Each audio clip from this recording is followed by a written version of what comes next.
ഷാജേട്ടാ നമസ്കാരം. നമസ്കാരം. KR മീരയെ പോലുള്ള ഒരു എഴുത്തുകാരി ഗാന്ധിജിയുടെ ആശയങ്ങളെ ഇല്ലാതാക്കാൻ ശ്രമിക്കുന്നത് കോൺഗ്രസ് ആണെന്നാണ് ഇപ്പോൾ ആരോപിക്കുന്നത്. എത്രമാത്രം സത്യമാണത്?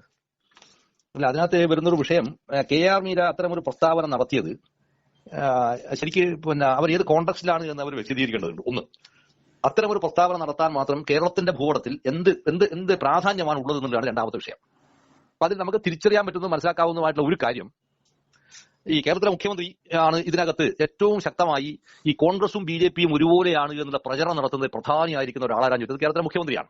അത് അയാളുടെ ഒരു പൊളിറ്റിക്കൽ നിലപാടാണ്. ഈ പൊളിറ്റിക്കൽ നിലപാടിനെ സാധൂകരിക്കുന്ന ഒരാളെ അയാൾക്ക് ഇപ്പൊ സച്ചിദാനന്ദൻ അങ്ങനെ ഒരു സാധനം അയാൾക്ക് കിട്ടില്ല, ഒരിക്കലും കിട്ടില്ല. സച്ചിദാനന്ദൻ അത് പറയില്ല, മുകുന്ദനും അത് പറയില്ല, ഇപ്പൊ നിലവിലുള്ള അവസ്ഥയിൽ M1 അത് പറയില്ല. അപ്പൊ ഇങ്ങനെ പറയാത്തൊരവസ്ഥയിൽ ഇതിന് പറ്റാവുന്ന ഒരാളെ അയാൾക്ക് ലഭിക്കുക എന്നതാണ് അതിൽ ഏറ്റവും പ്രധാനപ്പെട്ടിരിക്കുന്ന രാഷ്ട്രീയ പ്രശ്നം ആയിട്ടാണ് ഞാൻ മനസ്സിലാക്കുന്നതാണ്, വരുന്നുള്ളത് ആരോപിക്കുന്നൊന്നുമില്ല. അങ്ങനെ വരുമ്പോഴാണ് ഇത്തരം ഒരു പരാമർശം വരുന്നത്. ഇനി ഇതിനകത്ത് KR മീര പറഞ്ഞിരിക്കുന്ന സംഭവത്തിനകത്ത് ഏറ്റവും ഗൗരവകരമായിരിക്കുന്ന മറ്റൊരു വിഷയം എന്ന് പറയുന്നത് 1925 ഇന്ത്യയിൽ കമ്മ്യൂണിസ്റ്റ് പാർട്ടി ഉണ്ടാവുന്നത്. 1925 തന്നെയാണ് ഇന്ത്യയിൽ RSS എന്ന് പറയുന്ന സംഘടനാ രൂപം കൊള്ളുന്നത്. ഇതിൽ പിന്നെ അതിന്റെ മുന്നോടിയായിരിക്കുന്ന VHP ഉണ്ട്, അങ്ങനെ വരാവുന്ന ഒരുപാട് ഘടകങ്ങളുണ്ട്. ഇത്തരം ഘടകങ്ങളെല്ലാം നിൽക്കുന്ന 1964 വരെ 64 വരെ സംഘപരിവാർ ഉന്നയിച്ചിരിക്കുന്ന ഒരേ ഒരു വിഷയം ഗാന്ധി വിരുദ്ധ രാഷ്ട്രീയമാണ്. ഈ ഗാന്ധി വിരുദ്ധ രാഷ്ട്രീയം ഏറ്റവും ശക്തമായി ഇന്ത്യയിൽ പ്രചരിപ്പിച്ചത് ആരാണ്? ശരിക്കും കമ്മ്യൂണിസ്റ്റ് പാർട്ടിയല്ലേ? 1964 വരെ അത് അവരല്ലേ പ്രചരിപ്പിച്ചത്. നോക്കൂ, നിങ്ങൾ ഇന്ത്യ അഖിലേന്ത്യാ രാഷ്ട്രീയത്തിൽ നിങ്ങൾ എടുക്കൂ. ഹിരൺ മുഖർജി, ഇന്ത്യയിലെ ഏറ്റവും പ്രഗത്ഭനായിരിക്കുന്ന കമ്മ്യൂണിസ്റ്റ് പാർട്ടിയുടെ കർഷക നേതാവായിരിക്കുന്ന തീർത്ഥീക്ഷമായിരിക്കുന്ന ഹിരൺ മുഖർജി. വേറൊരു ഭാഗത്ത് വരുന്നു കേരളത്തിലുണ്ടായിരുന്ന EM ശങ്കരൻ നമ്പൂതിരിപ്പാട് വരുന്നു. അതിനേക്കാൾ ഗംഭീരമായ അപ്പുറത്ത് വരുന്നു PC ജോഷി വരുന്നു. ഈ മൂന്നാളെ നമ്മൾ എടുത്തു കഴിഞ്ഞാൽ PC ജോഷി മാത്രമാണ് പ്രോ ഗാന്ധി നിലപാട് എടുത്തിരിക്കുന്ന ഒരാൾ. PC ജോഷി മാത്രമാണ്. അതിന് സമാനമായ ഒരു അർത്ഥത്തിൽ അല്ലെങ്കിൽ പോലും അതിനോട് ഏതാണ്ട് സമരസപ്പെട്ടു പോകുന്ന അവസ്ഥയിൽ നിലപാട് എടുത്തിരിക്കുന്ന ആളാണ് ഹിരൺ മുഖർജിയും. എന്നാൽ EM ശങ്കരൻ നമ്പൂതിരിപ്പാട് നിലപാട് എന്തായിരുന്നു? അത് മുഴുവൻ തന്നെ വഴുവഴുപ്പൻ നിലപാടുകൾ മാത്രമായിരുന്നു എന്നുള്ളതാണ്. ചരിത്രത്തിനകത്തുള്ള വളരെ ക്രിസ്റ്റൽ ക്ലിയർ ആയി കിടക്കുന്ന രൂപരേഖ, ചരിത്രരേഖയിലേ അതല്ലോ. ഇത്തരം സംഭവങ്ങൾക്ക് അകത്തിയതുകൊണ്ട് 1964 ആകുമ്പോൾ കമ്മ്യൂണിസ്റ്റ് പാർട്ടി നെറുകെ പുലർന്നു. ഈ നെറുകെ പുലർന്നത് വെച്ചിട്ടാണ് എന്ത് ചെയ്തത്? ഇന്ത്യക്ക് സ്വാതന്ത്ര്യം കിട്ടിയോ ഇല്ലയോ എന്നൊരു ചോദ്യം ഉണ്ടല്ലോ. ആ ചോദ്യത്തിനകത്ത് 1964 വരെ കമ്മ്യൂണിസ്റ്റ് പാർട്ടി പറഞ്ഞ എന്താണ്? ഇന്ത്യക്ക് സ്വാതന്ത്ര്യം കിട്ടിയില്ല എന്നുള്ളത്. കിട്ടില്ല എന്ന് പറയുമ്പോൾ കിട്ടിയെന്ന് പറയാവുന്ന വിഭാഗമില്ലാത്ത അവരാണ് പിന്നീട് തെറ്റിപ്പോയിരിക്കുന്നത് CPI എന്ന് പറയാവുന്ന വിഭാഗം വരുന്നത്. ഇത് നിങ്ങൾ മൂന്നാമത്തെ വിഷയം നിങ്ങൾ എടുക്കും. ഇന്ത്യയിലെ കമ്മ്യൂണിസ്റ്റ് പാർട്ടി പിളരുന്ന ഏത് വിഷയത്തിന്റെ മേലെയാണ്? ശരിക്കും ഇന്ത്യയിലെ ഒരു പൊളിറ്റിക്കൽ നിലപാടിന്റെ മേലെ അല്ല ഇന്ത്യയിലെ കമ്മ്യൂണിസ്റ്റ് പാർട്ടി പിളരുന്നത്. ശരിക്കും പകരം ഏതാണ് യഥാർത്ഥ നിലപാട്? ഇന്ത്യയിലെ കമ്മ്യൂണിസ്റ്റ് പാർട്ടി ചൈനീസ് പക്ഷപാതിത്വമാണോ സോവിയറ്റ് പക്ഷപാതിത്വമാണോ എന്ന വിഷയത്തിന്റെ മേലെയാണ്. ഈ വിഷയത്തിന് മേലെ പറഞ്ഞിരിക്കുന്ന കമ്മ്യൂണിസ്റ്റ് പാർട്ടിയുടെ ചരിത്രം എന്ന് പറയുമ്പോൾ വാസനെന്താ ഇന്ത്യ എന്ന് പറയുന്ന ഒരു പ്രവിശാല മഹാരാജ്യത്തിലെ തന്റെ ദേശീയ സ്വഭാവത്തെ വിലയിരുത്തുന്നതിൽ നിർണായകമായും ദയനീയമായും പരാജയപ്പെട്ട പാർട്ടിയാണ് ഇന്ത്യയിലെ കമ്മ്യൂണിസ്റ്റ് പാർട്ടി. ശരിക്കും ദയനീയമായി പരാജയപ്പെട്ട പാർട്ടിയാണ്. ശരിക്കും ഇവിടെയാണ് ഇവർ വലിയ സ്റ്റാലിന്റെ മൂർച്ചാലിസ്റ്റുകൾ. ഇപ്പൊ എന്നെല്ലാം ആക്ഷേപിക്കൽ ചെറിയ തലമുറപ്പെട്ടാൽ നമ്മുടെ രംഗത്ത് പലപ്പോഴും ആലോചിക്കുന്നത് മൂർച്ചാലിസ്റ്റ് നമ്മളെ ആക്ഷേപിക്കുക. ഞാൻ അത്ര വലിയ ഒരു സ്റ്റാലിന്റെ സ്റ്റാലിനെ വലിയ ഗംഭീരമായി കണ്ടിരിക്കുന്ന ഒരാളാണല്ലോ നേരത്തെ. പക്ഷേ ഈ ഒരു സ്റ്റാലിൻ പക്ഷപാതിത്വം വരുമ്പോഴെന്താ ആ സ്റ്റാലിൻ പോലും പറഞ്ഞത് ദേശീയത എന്ന് സ്വന്തം രാജ്യത്തിന്റെ ദേശീയതയെ മറികടന്നുകൊണ്ട് നിങ്ങൾക്ക് ഒരിക്കലും തന്നെ ഒരു സാർവദേശീയനാവുക സാധ്യമല്ല എന്നാണ്. സാധ്യമല്ല. ഈ ദേശീയത നിങ്ങൾ അഡ്രസ് ചെയ്യാതെ നിങ്ങൾ സാർവദേശീയത പറയാം. ആ സാർവദേശീയ പറഞ്ഞാൽ അർത്ഥം എന്താ? നിങ്ങൾക്ക് ബഹുസ്വര നഷ്ടമാകുന്ന അർത്ഥം. ബഹുസ്വര നഷ്ടമാകുന്നു.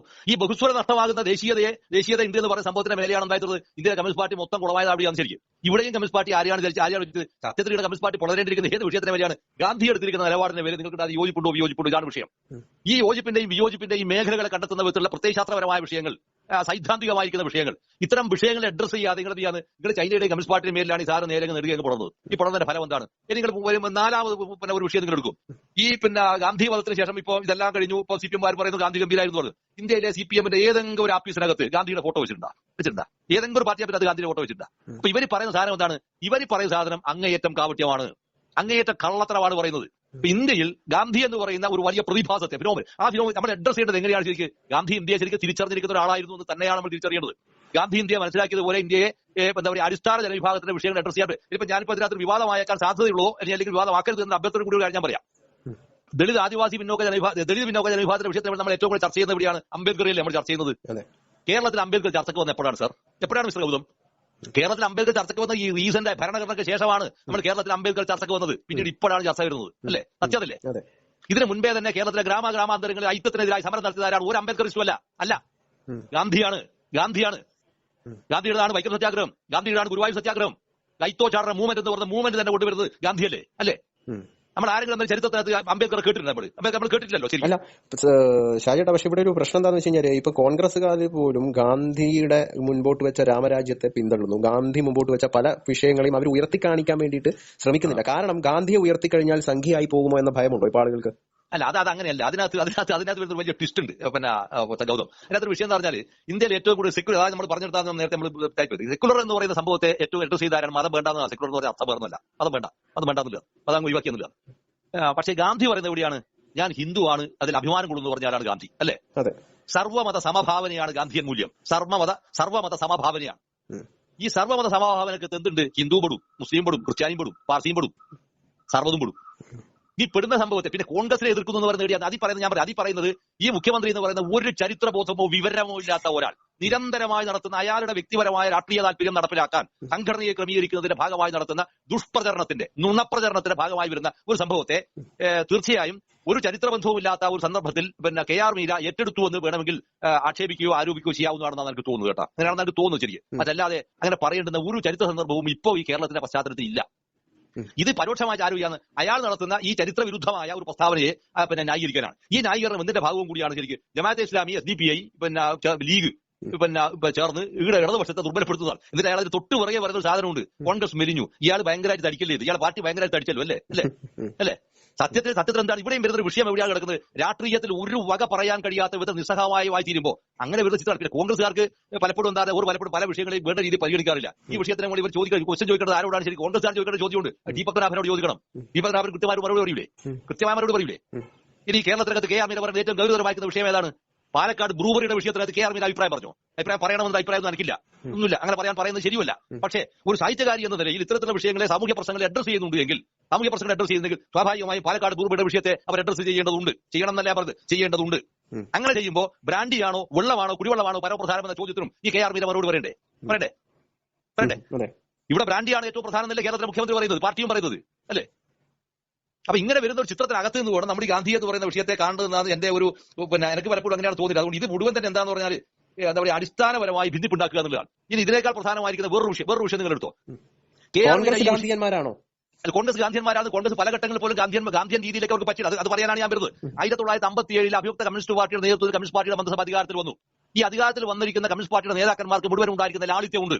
ഈ ലാളിത്യം, നിഷ്കളങ്കത ഇത് ആരിൽ നിന്ന് സ്വീകരിച്ചതാണ് മിസ്റ്റർ പിന്നെ ഗൗതം? ആര് ചോദിച്ചാൽ അത് ഗാന്ധിയൻ മൂല്യമാണ്. നിഷേധിക്കുമോ?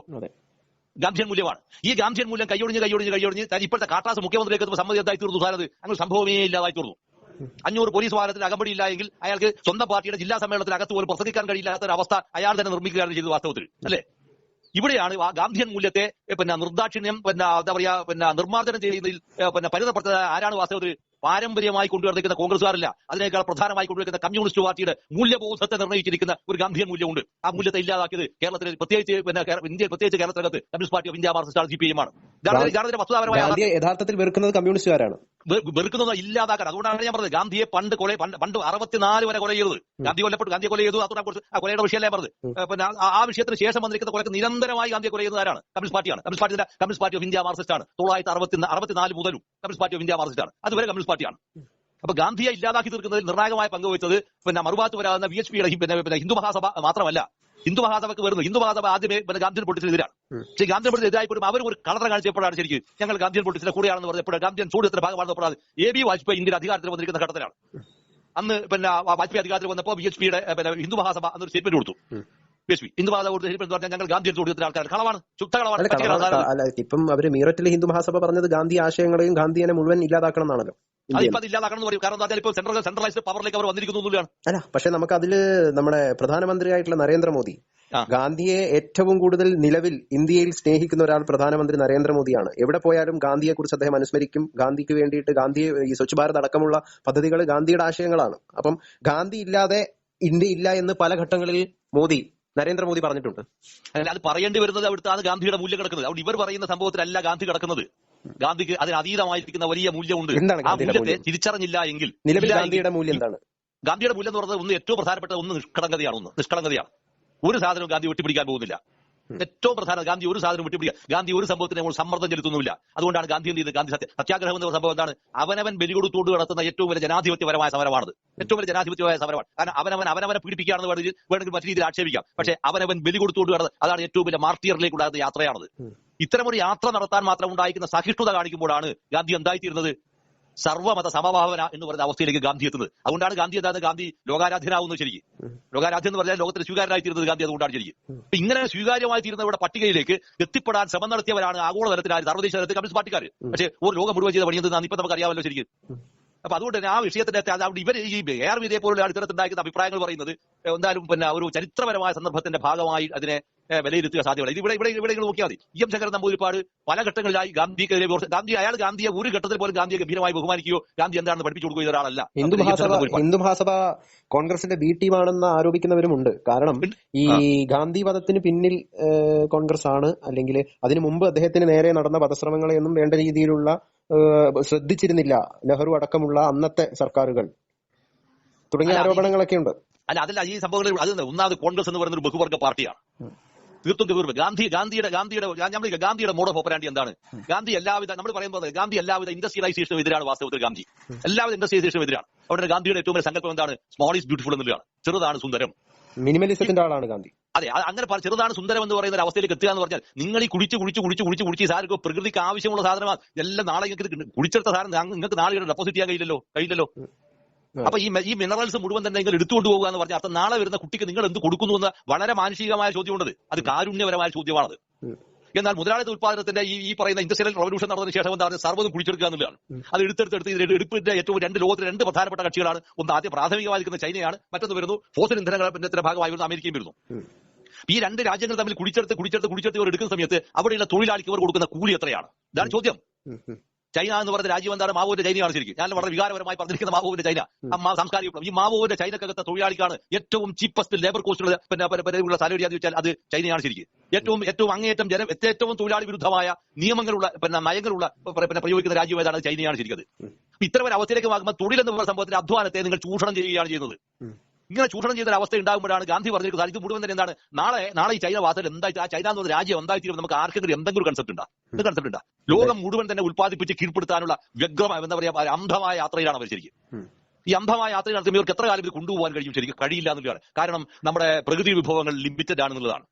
ഇങ്ങനെ പ്രകൃതിയെ ഉപയോഗിച്ച് സങ്കടപ്പെടുത്തുകയും വേദനിപ്പിക്കുകയും ചെയ്തു എന്ന് പറയുന്ന ഒരു നിഷ്കളങ്കത. ആ നിഷ്കളങ്കതയിലാണ് ഗാന്ധി എന്തായിത്തീരുന്നത്. അതേ നിഷ്കളങ്കതയാണ് ഗാന്ധി മനുഷ്യരോടും പറഞ്ഞത്. അതുകൊണ്ടാണ് സർവ്വമത സമഭാവന എന്ന് പറയുന്ന അവസ്ഥയിലേക്ക് എത്തുന്നത്.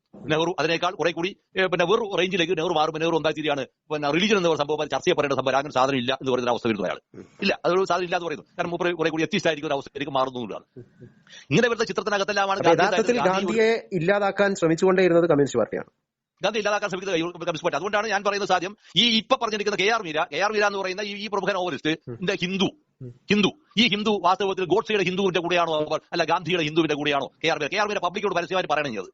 പരസ്യമായി KR മീര പബ്ലിക്കോട് പറയണത് ഞാൻ ഗാന്ധിയുടെ ഹിന്ദുവിന്റെ കൂടെയാണോ അല്ല ഗോഡ്സെയുടെ ഹിന്ദുവിന്റെ കൂടെയാണോ എന്ന് KR മീര പറയാൻ വിശദീകരിക്കണം. KR മീര യഥാർത്ഥത്തിൽ കോൺഗ്രസിന്റെ കൂടെയാണെന്ന് ചിലപ്പോൾ നമുക്ക് തോന്നിപ്പോകും. കാരണം 70 വർഷമായിട്ട് കോൺഗ്രസ് ഇല്ലാതാക്കാൻ ശ്രമിച്ചിട്ടും, അതായത് ഹിന്ദു മഹാസഭ ഇല്ലാതാക്കാൻ ശ്രമിച്ചു, പിന്നെയാണ് കോൺഗ്രസ് എന്നാണ് KR മീര പറയുന്നത്. അപ്പം KR മീര യഥാർത്ഥത്തിൽ ഗാന്ധിയുടെ ആദർശങ്ങളെ വലിയ രീതിയിൽ പിൻപറ്റുകയും ചെയ്യുന്നുണ്ട് കേട്ടോ. അത് കോൺഗ്രസുകാരുടെ ഇടയിൽ കാണുന്നില്ല എന്നുള്ള സങ്കടമാണ് മീരയ്ക്ക്. അല്ല, അത് പറയുമ്പോഴാണ് അതിനകത്ത് അതായത് പറഞ്ഞത് എന്ത് കോൺടെസ്റ്റിലാണ് KR മീര ഇത്തരം ഒരു പ്രസ്താവന നടത്തുന്നതിലാണ് വിഷയം. അതിനകത്ത് ഈ പ്രസ്താവന ആർക്ക് വേണ്ടിയാണെന്നുള്ളതാണ്. ഈ പ്രസ്താവന തീർച്ചയായും നമുക്ക് ന്യായമായി സംശയിക്കാവുന്നത് കേരളത്തിലെ മുഖ്യമന്ത്രിയുടെ പക്ഷം നിൽക്കുന്ന ഒരു പൊളിറ്റിക്സിന്റെ ഭാഗമാണ് എന്ന്. അതായത് ബെന്യാമിൻ പറഞ്ഞത് ശരിയാണ്. അപ്പകഷ്ണത്തിനും അധികാരത്തിനും വേണ്ടി മാത്രമാണ് വിമർശനം ഉന്നയിക്കുന്നത് എന്നാണ് KR മീര ധരിച്ചു വെച്ചിരിക്കുന്നത് എന്നാണോ? അതെ, തീർച്ചയായും അങ്ങനെ പറയേണ്ടി